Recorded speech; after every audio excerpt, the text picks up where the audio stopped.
Ya, Assalamualaikum warahmatullahi wabarakatuh.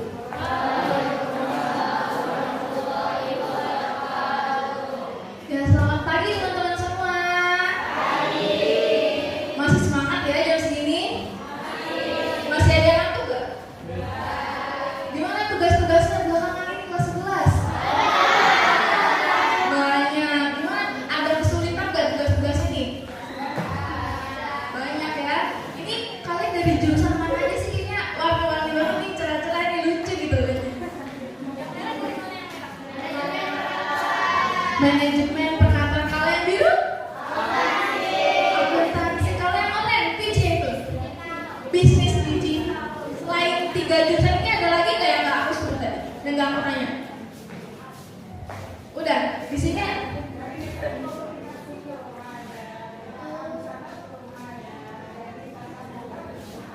Jadi masih banyak ya ternyata perwakilan-perwakilan dari tiap jurusannya. Tapi biar kita nggak lama-lama, kalian biar nggak boring gitu nunggu lama, karena nunggu kan nggak enak ya. Siapa sih yang suka nunggu? Jadi kita tuh bakal ngasih materi mengenai perizinan untuk perusahaan dapat IPO. Pasti kan banyak yang tanya nih, Kak, emang harus ya perusahaan itu dapat perizinan? Terus apa sih IPO itu? IPO apa gitu kan? Nah, ini bakal dijelasin lebih lanjut ya mengenai IPO ini, mengenai perizinan juga untuk perusahaan dapat IPO. Terus kenapa sih kita tuh harus dapat perizinan? Terus juga sebelum kita masuk mengenai buat dapat perizinan, kita juga harus ketahui dulu nih mengenai hukum perizinan. Perizinan itu apa sih? Gitu kan? Terus juga kenapa sih perizinan itu dibutuhkan untuk perusahaan IPO? Dan juga kita bakal bahas mengenai saham dan juga perseroan terbatas. Nah, selengkapnya izinkan saya memperkenalkan diri dulu. Nama saya Sinjil Tafiani dari Fakultas Hukum Sultan Ageng Tirtayasa, dan juga mengenai perizinan untuk perusahaan dapat IPO akan dijelaskan lebih lanjut oleh rekan saya, yaitu Janeva Ingrid Gabriela.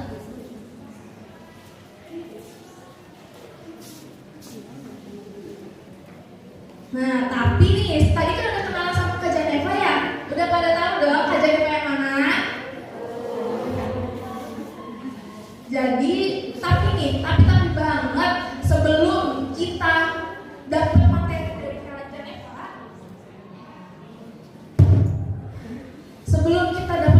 dari Kak Janeva, kita alangkah baiknya nih, kita berdoa dulu sesuai agama dan kepercayaan masing-masing ya teman-teman. Kita berdoa, setelah itu kita akan menyanyikan lagu Indonesia Raya terlebih dahulu ya. Berdoa dimulai.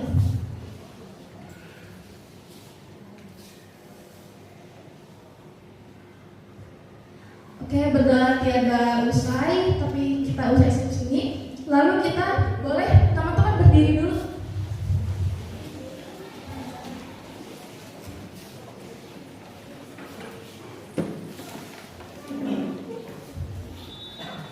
Kita nyanyi Indonesia Raya terlebih dahulu ya teman-teman.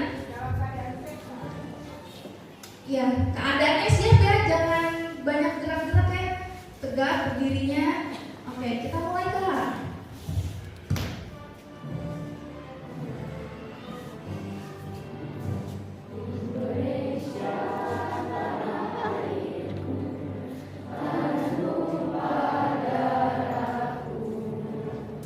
Di sana aku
izin memperkenalkan diri lagi ya, biar makin kenal. Nama aku Jennifer Ingrid Gabriela dari Fakultas Hukum Universitas Sultan Ageng Tirtayasa. Nah, teman-teman masih ingat gak tadi kita di sini sebenarnya mau ngapain sih?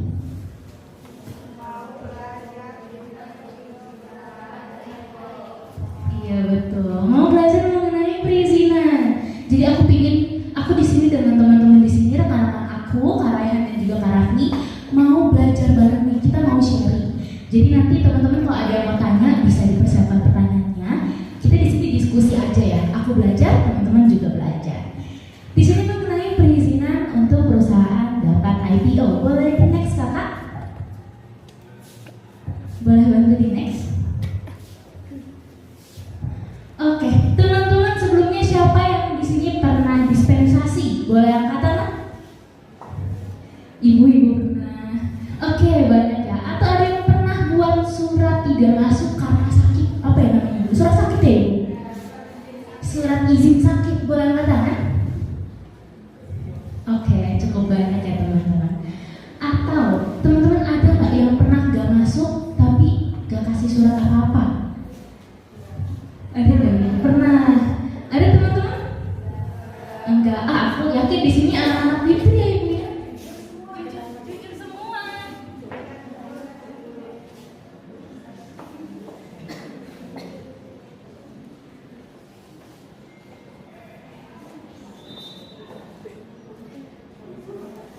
Oke.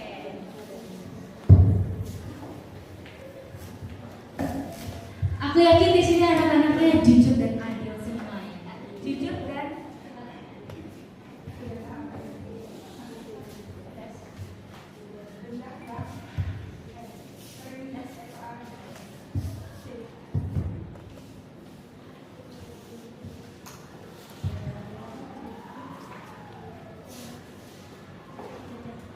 aku yakin di sini semua teman-teman pada jujur ya. Kalau nggak masuk, nanti kasih surat izin. Kalau misalnya lagi berhalangan, juga kasih surat dispensasi.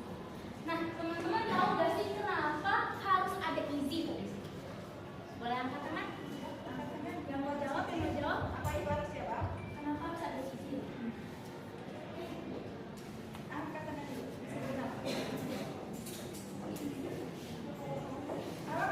Salam untuk kalian semua. Ya.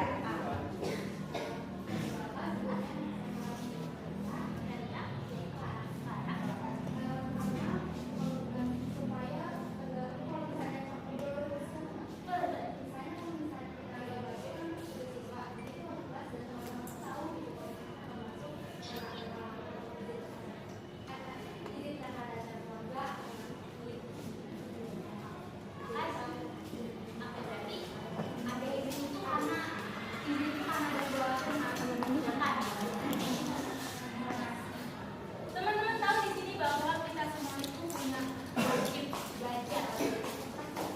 Teman-teman tahu di sini kalau kita punya kewajiban wajib belajar selama 12 tahun.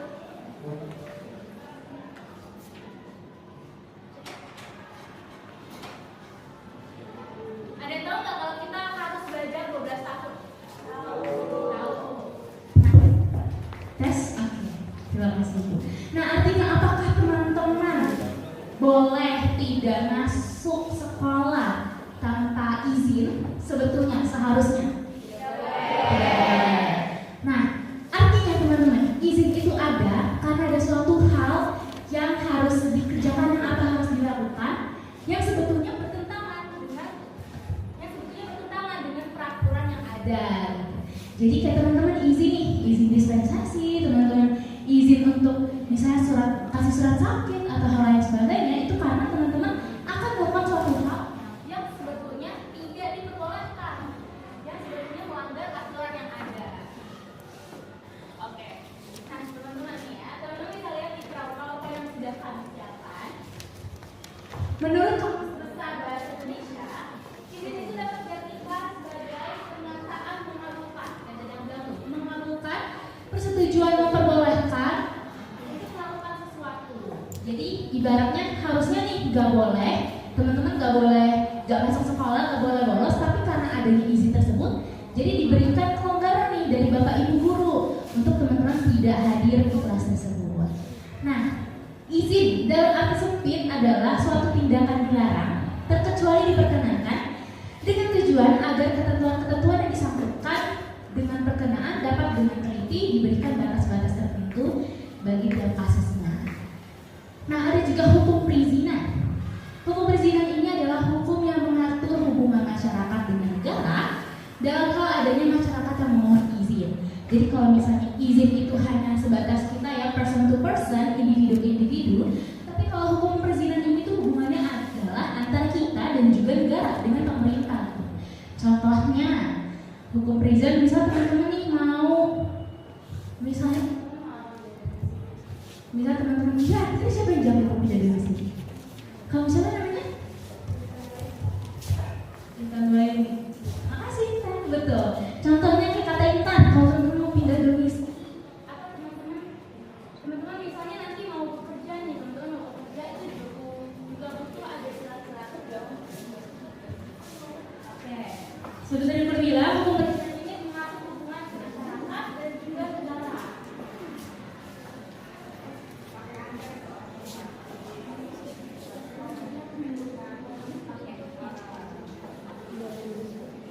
Nah, pada dasarnya teman-teman, sistem dari izin itu terbagi menjadi 3 bagian. Yang pertama itu adalah larangan, berarti ada suatu hal yang dilarang. Oleh karena itu diperlukan adanya izin.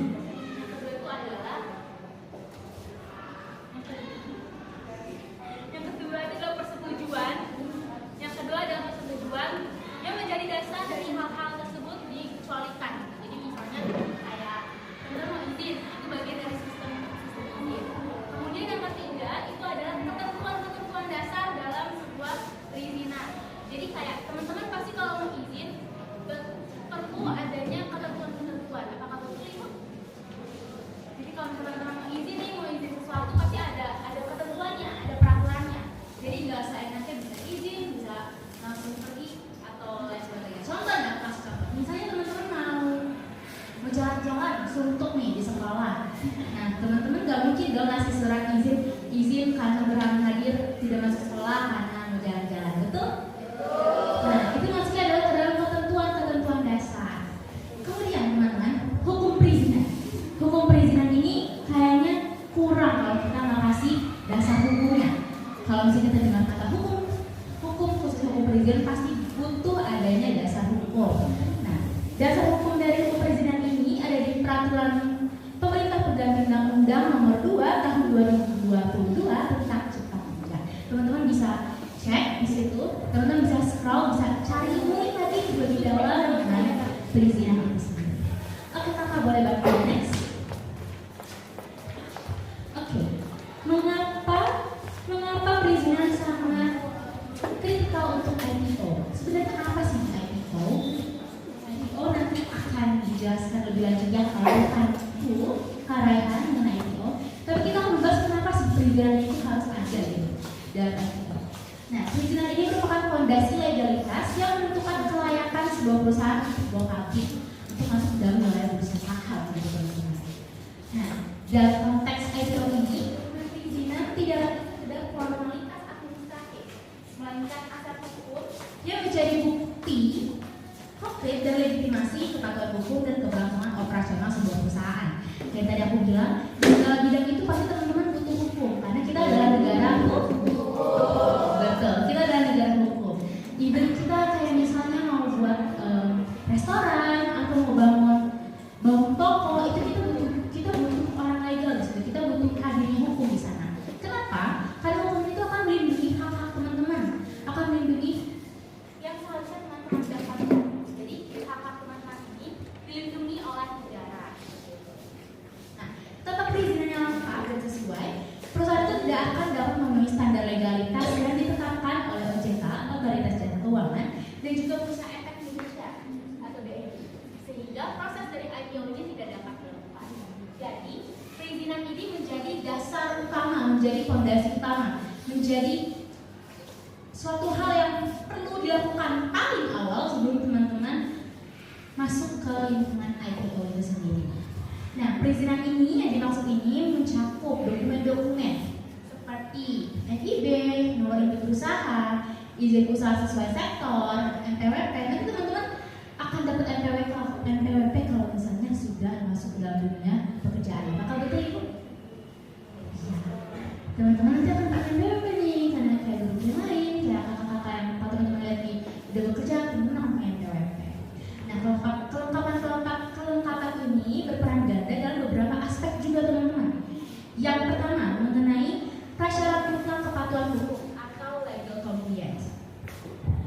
OJK ini adalah sebagai regulator, di mana dia tuh memiliki kewenangan untuk memastikan dan mematuhi seluruh peraturan. Jadi dasarnya kayak gini.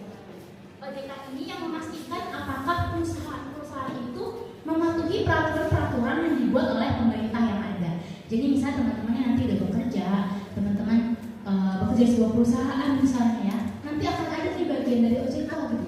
OJK itu juga tujuannya untuk apa? Untuk mengawasi apakah perusahaan tersebut sesuai dengan peraturan-peraturan yang telah dipersiapkan.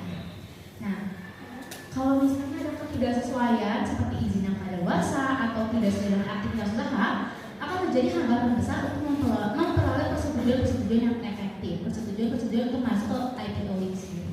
Boleh lihat slide sebelumnya? Yang kedua adalah fondasi kepercayaan dan juga kredibilitas sebagai investor. Yang tadi aku bilang, kan kita dalam negara hukum, jadi pastinya semua berbasis hukum. Dimana kalau misalnya contoh kecilnya, teman-teman misalnya mau melakukan sesuatu nih, misalnya mau melakukan pinjaman, mau memberikan pinjaman, apakah teman-teman akan memberikan pinjaman 100 miliar langsung cash atau teman-teman akan buat suratnya dulu? Iya, akan buat suratnya dulu. Untuk apa? Untuk menjaga hak-hak yang teman-teman punya. Jadi di sini sama seperti dengan perizinan yang dibutuhkan untuk IT, bahwa perizinan ini itu menjadi fondasi kepercayaan dan kredibilitas bagi investor. Jadi investor itu lebih yakin nih kalau dia mau investasi di sebuah perusahaan. Investor juga lebih percaya. Investor itu lebih percaya bahwa oh berarti perusahaan itu bagus, perusahaan itu punya integritas yang tinggi, perusahaan itu layak untuk diberikan atau dimasukkan investasi. Selanjutnya, penjamin kelangsungan usaha atau going concern. Konsep going concern ini sangat bergantung pada keabsahan ide usaha. Lingkungan dan lokasi adalah yang memungkinkan perusahaan itu berfungsi. Jika izin kunci ini bermasalah, maka operasional itu bisa terhenti tiba-tiba. Jadi kayak kalau misalnya izin kunci itu tidak dilaksanakan dengan baik, otomatis akan terhambat teman-teman. Bisa jadi kegiatan di dalam perusahaan bisa buntu, bisa tidak terlangsung dengan baik. Kemudian pengungkapan wajib dan prospektus. Seluruh informasi perizinan wajib diungkapkan secara lengkap dan jujur dalam prospektus. Dokumen utama bagi investor, karena hal ini akan menjadi dokumen utama bagi investor. Ketidakakuratan atau kehilangan informasi dapat berakibat pada tuntutan hukum yang di kemudian harinya akan memberikan perasaan rugi bagi investor. Jadi maksudnya kayak gitu, dokumen-dokumen yang ada kalau misalnya kita mengajukan ke IPO itu harus lengkap. Karena kalau misalnya tidak lengkap, ada celah sedikit aja, itu dapat menunjukkan kerugian atau dampak yang besar tidak hanya bagi investor tapi juga bagi perusahaan.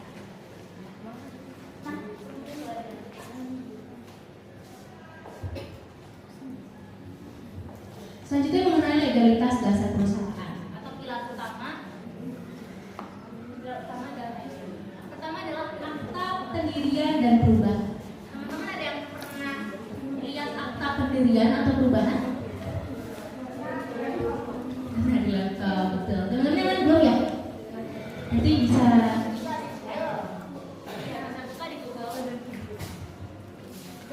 buka di Google bagaimana dari akta pendirian dan juga perubahan.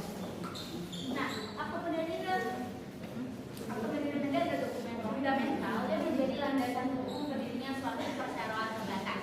Apa sih perseroan terbatas itu? Nanti akan dijawab oleh Karayan. Pada ini nanti teman-teman akan menjelaskan lebih detail lagi. Aku hanya membahas kurikulumnya hingga teman-teman tahu mengenai perizinan kayak seperti apa sih perizinan itu harus ada gitu. Seperti apa sih perizinan itu berperan di dalam hidup kita. Nanti detail-detailnya kayak IPO, terus perseroan terbatas yang didasar oleh Karayan. Oke? Nah, fungsi dan isi pentingnya. Yang pertama itu isinya ada identitas perusahaan. Jadi itu memuat nama perusahaan, domisili, terus jangka waktu pendiriannya dan lain sebagainya. Kemudian dari akta pendirian ini ada juga struktur modal. menjelaskan berapa sih modal dasarnya, modal dasar untuk membangun perusahaan tersebut gitu. Modal ditempatkannya dan juga modal yang disetor. Selanjutnya itu ada struktur organisasi. Dia itu memulaikan dari direksinya, dewan komisarisnya, pokoknya yang berperan di dalam perusahaan itu. Selanjutnya ada saham. Dia itu menjabarkan ketentuan mengenai RUPS, rapat pemegang saham dan hak-hak dari pemegang saham. Nah, kemudian selain dari akta dividen ada juga akta perubahan. Akta perubahan itu wajib dibuat setiap kali terjadi perubahan mendasar, seperti perubahan anggaran dasar, penambahan atau pengurangan modal dasar, perubahan susunan direksi atau dewan komisaris, merger, akuisisi, dan juga konsolidasi. Nah, dan sebenarnya apa sih yang bisa disampaikan Pak Isho? Emang kenapa sih bisa relevan? Nah, dari akta perubahan ini itu menjadi bukti adanya struktur kepemilikan. Jadi kalau misalnya itu ada struktur kepemilikan yang otomatis untuk mendapat keuntungan. Publik itu karena artinya semua data-data identitas itu jelas. Kemudian yang kedua itu adalah pengesahan badan hukum. Itu SK dari Menteri Hukum dan HAM. Nah, setelah ada akta tadi, diperlukan juga dari pengesahan badan hukum ini. Kenapa sih ini perlu ada? SK ini yang secara resmi mengaturkan sebagai badan hukum dan HAM yang sebelum dipisahkan dan dianggap selesai. Adanya SK ini tujuannya adalah untuk meresmikan atau mengakui perusahaan itu sebagai bagian dari badan hukum yang terpisah. Jadi lebih konkret nih kalau misalnya ada SK, ada pengesahan itu artinya jadi hal yang bisa lebih percaya gitu kalau misalnya SK mau kemudian ada sanksi SOA, sampai SK ini perusahaan itu tidak akan memenuhi syarat dasar. Jadi kalau misalnya sebuah perusahaan mendaftarkan IPO, mereka tuh juga membutuhkan syarat ini. Otomatis kalau misalnya nggak ada SK dari Kementerian Perdagangan, itu sudah menunjukkan bahwa perusahaan tersebut tidak akan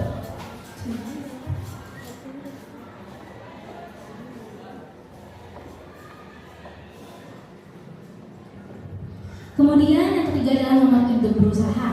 Nah, nomor induk berusaha itu memiliki beberapa fungsi dan cakupan. Yang pertama itu adalah pengganti tanda daftar perusahaan. Yang kedua adalah identitas usaha kayak NPWP bagi perorangan, terus juga NIB dan lain sebagainya. Ada juga izin usaha. Jadi izin usaha itu masuk ke dalam bagian dari nomor induk berusaha. Apakah perusahaan itu diizinkan untuk berdiri? Apakah usaha tersebut diperbolehkan aja di masyarakat? Itu semua ada di dalam NIB. Kemudian akses izin lainnya yaitu untuk usaha dengan resiko menengah tinggi. NIB ini adalah langkah pertama untuk mengajukan perizinan. Jadi kalau misalnya ada sebuah usaha yang bisa dibilang cukup memiliki resiko yang menengah ke atas itu resiko yang tinggi, adanya NIB ini adalah untuk mengajukan perizinan yang spesifik gitu. Jadi lebih mudah mendapatkan. Nah, relevansinya dengan IPO. NIB ini membuktikan bahwa perusahaan yang telah terdaftar secara resmi itu pasti sudah terdaftar di dalam NIB. Jadi kalau misalnya ada NIB pasti itu sudah resmi dan sudah disahkan di oleh pemerintah. Status resiko usaha yang tercermin dari NIB dan izin turunannya akan menentukan kelengkapan dokumen yang kemudian nantinya akan diverifikasi. Dan yang terakhir adalah NPWP badan. NPWP badan adalah nomor pokok wajib pajak yang dikhususkan untuk badan hukum termasuk PT. Seperti teman-teman tahu bahwa kita semua di sini itu perlu membayar pajak jika sudah cakap hukum lah ya teman-teman, sudah bisa bisa teman-teman sudah bekerja, sudah berlebaran dengan nama teman-teman sendiri, itu kita perlu bayar pajak. Atau hal kecilnya teman-teman kalau beli makanan misalnya ke Jeko atau misalnya teman-teman ke KFC, McD, itu kan pasti ada PPN-nya ya. Nah itu tuh artinya kita sebenarnya sudah mulai membayar pajak dari sejak kita kecil. Tapi ternyata pajak itu tidak hanya dibayar oleh kita sebagai individu, tapi ternyata sebuah badan atau sebuah perusahaan itu perlu membayar pajak juga. Oleh itu ada namanya NPWP badan ini teman-teman. Nah, relevansinya untuk IPO apa sih? Yang pertama adalah transparansi keuangan, di mana laporan keuangan yang diaudit untuk IPO sangat bergantung kepada data perpajakan. Jadi akan jelas nih dilihat apakah perusahaan tersebut membayar pajak, apakah ada pajak yang nunggak, atau apakah perusahaan tersebut bahasanya apa ya, bahasa kita biasanya kayak bermain gitu lah ya, melakukan tindakan-tindakan yang tidak sesuai dengan peraturan-peraturan yang telah ditetapkan. Kemudian yang kedua, persyaratan OJK dan bursa efek. Jadi OJK dan BRI ini mensyaratkan emiten untuk memiliki NPWP dan memiliki laporan keuangan yang konsisten yang tidak mungkin dipenuhi tanpa NPWP.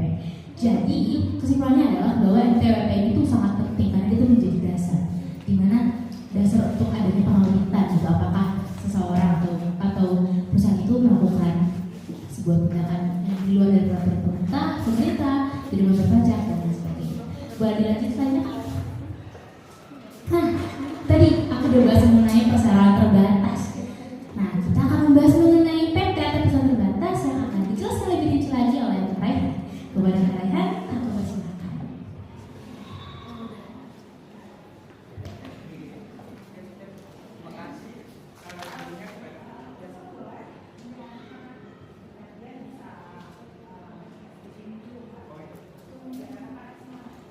Teman-teman, kalau saya bilang halo, teman-teman bisa bilang hai. Halo, halo. Hai. Oke. Jadi teman-teman, selanjutnya kita bakal bahas tentang perusahaan perizinan dapat IPO. Tapi sebelumnya ada pantun dulu nih. Teman-teman boleh bilang cakep, oke? Pagi-pagi penuh tenaga. Yang menyimak materi dari kakak-kakak. Kenalkan, saya Raihan Akbar Nada dari Fakultas Hukum Universitas Sultan Ageng Tirtayasa. Oke, kelihatannya pada semangat nih ya. Jadi kita langsung saja bahas materinya. Nah, pertama-tama kita bakal bahas tentang pengertian perseroan terbatas. Sebelumnya saya mau tanya dulu, siapa sih yang tahu di sini soal perseroan terbatas? PT, siapa tahu? Boleh.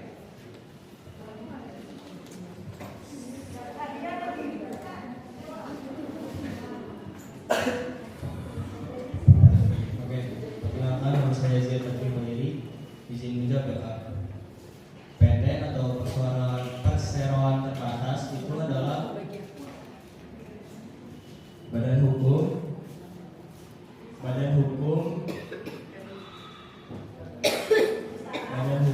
yang di dalamnya terdapat tanggung jawab yang terbatas sesuai dengan investor yang menanamkan modalnya.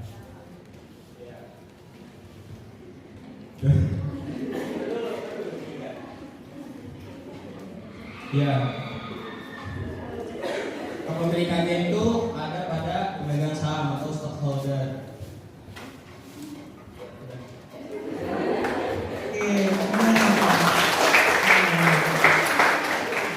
Tadi benar yang dibilang oleh siapa? Dia boleh. Tadi benar yang dibilang oleh dia tadi bahwa perseroan terbatas dia badan usaha yang berbentuk badan hukum di mana modalnya itu terdiri atas saham. Teman-teman di sini bisa lihat di gambar ini. Tentunya teman-teman udah tahu dong ini PT apa nih? Tentunya.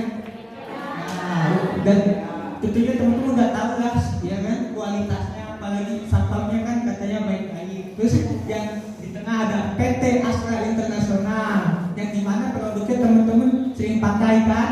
Contohnya kayak BIT, Vario, PCF. Terus yang di kanan PT apa dia? PT apa dia? Mungkin PT apa dia? Teman-teman pada nggak tahu ini ya, karena pada nggak tahu ya. Ini ya, yang sebelah PT Barito Pasifik merupakan perusahaan dari orang terkaya nomor 1 di Indonesia, yaitu Prabowo Pangestu atau KPP.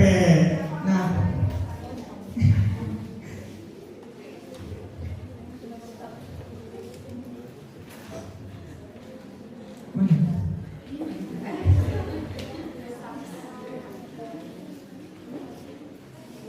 PPT ini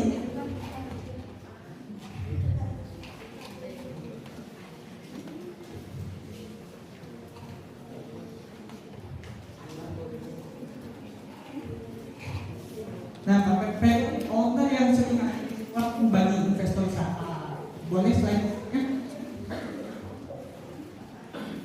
Nah, ngomong-ngomong saham ya, ini ada kaitannya dengan perseroan terbatas tadi. Nah, di sini ada definisi dari para ahli. Pertama ada dari Darmadi dan Fakhruddin yang menyatakan bahwa saham adalah tanda penyertaan atau kepemilikan seseorang dalam suatu perusahaan terbatas. Kemudian ada Husnan yang mengatakan bahwa saham merupakan surat berharga yang menunjukkan bagian kepemilikan terhadap suatu perusahaan yang dapat diperdagangkan di pasar modal. Lalu kata ahli yang bernama Yogianto berkata bahwa saham adalah surat berharga yang memberikan hak kepada pemiliknya untuk memperoleh bagian laba perusahaan, hak untuk menghadiri RUPS, serta hak untuk menjual sahamnya kepada pihak lain. Jadi dari ketiga definisi tersebut yang dijelaskan oleh ketiga ahli tersebut, kita dapat simpulkan bahwa saham adalah surat berharga yang menunjukkan bagian kepemilikan seseorang terhadap suatu perusahaan yang dapat diperdagangkan di pasar modal dan pemiliknya berhak untuk menghadiri RUPS, mendapatkan dividen dan lain-lain. Nah, sebagai contoh kita beli saham BCA dengan kodenya BBCA. Nah, kita itu diibaratkan memiliki perusahaan yang hebat itu, walaupun cuma sebagian. Nah, kita juga bisa dapat bagian keuntungan dari perusahaan atau yang disebut dengan dividen. Juga kita ada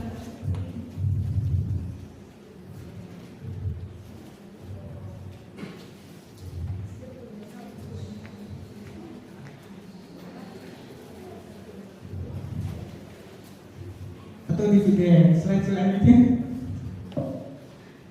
Nah, setelah teman-teman paham ya tentang perseroan terbatas dan saham, kita masuk tentang IPO yang sering disebut tadi. Jadi IPO itu merupakan singkatan dari inisial public offering, yang dimana kalau kita ubah bahasa Indonesianya jadi penawaran umum perdana.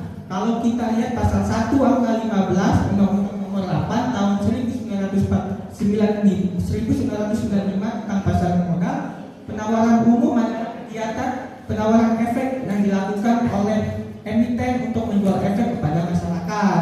Jadi intinya IPO atau penawaran umum itu ialah suatu kegiatan di mana perusahaan menjual sahamnya ke publik untuk mendapatkan pendanaan dari masyarakat.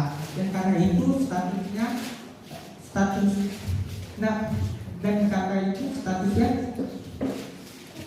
jadi perusahaan terbuka. Ada yang sering teman-teman lihat dengan singkatan TBK. Nah, karena di sini terdapat meminta pendanaan dari masyarakat, maka perlu izin dulu buat boleh melakukannya. Ini kayak teman-teman tadi ke orang tua kan harus izin dulu baru dikasih. Gak boleh asal ambil aja gitu kan. Nah, slide berikutnya.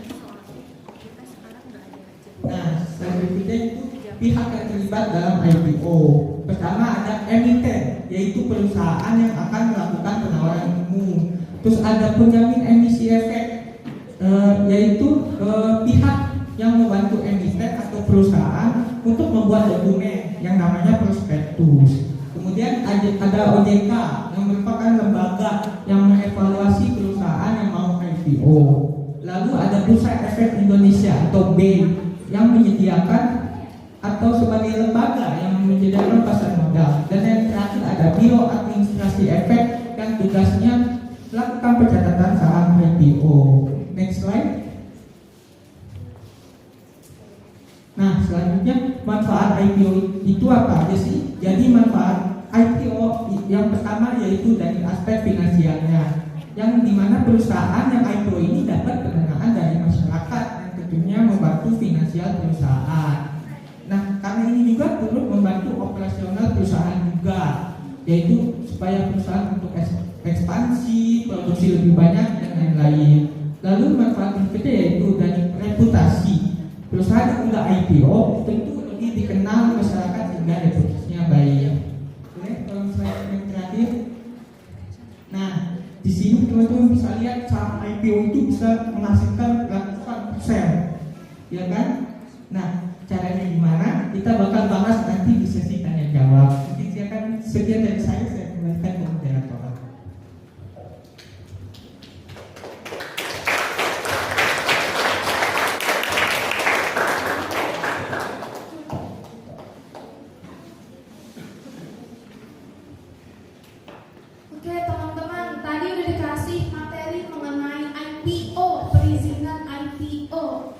Dari kalian ada yang mau nanya nggak? Aku butuh satu orang penanya nih. Angkatan.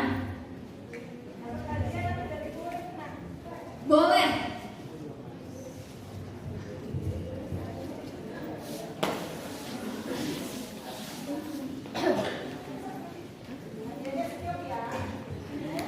Boleh sebutin nama sama jurusannya ya. Perkenalkan, nama saya Rita Nuraini dari 11 Manajemen Perkantoran 4. Saya ingin bertanya ya, apakah transaksi saham itu harus dipantau sama OJK sama BI? Kalau kenapa nggak dibebaskan saja? Cukup. Oke, udah gitu aja. Oke, makasih Intan. Pertanyaannya bagus banget ini. Nanti dijawab sama kakaknya ya.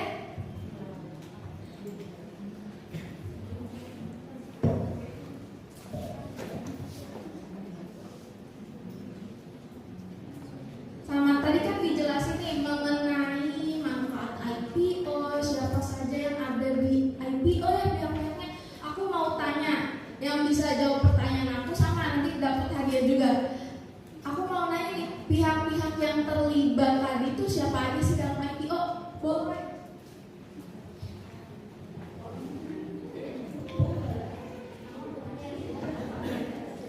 Izin masuk tanpa salah, perkenalkan nama saya Siti Nurhalifa dari 11 Bisnis Digital 3. Izin menjawab, pihak yang terlibat itu ada emiten, terus ada satu yang saya kurang tahu, Iya, boleh. OJK, Iya. Bursa Efek Indonesia, Biro Administrasi Efek. Ya, boleh dilihat ke slide-nya, bener nggak?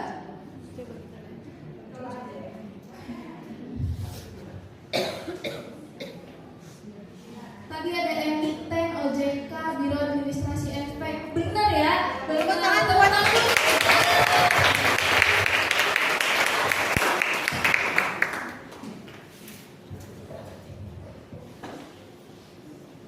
Nah, tadi aku udah dapat satu pertanyaan dan juga satu jawaban. Untuk materi selanjutnya kita jeda dulu nih. Kita butuh ice breaking. Kita ice breaking dulu ya sebelum nanti jawab pertanyaannya. Nggak seru nih, biar asik nih. Boleh Kak? Setelin musiknya dong yang asik nih.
daripada hukum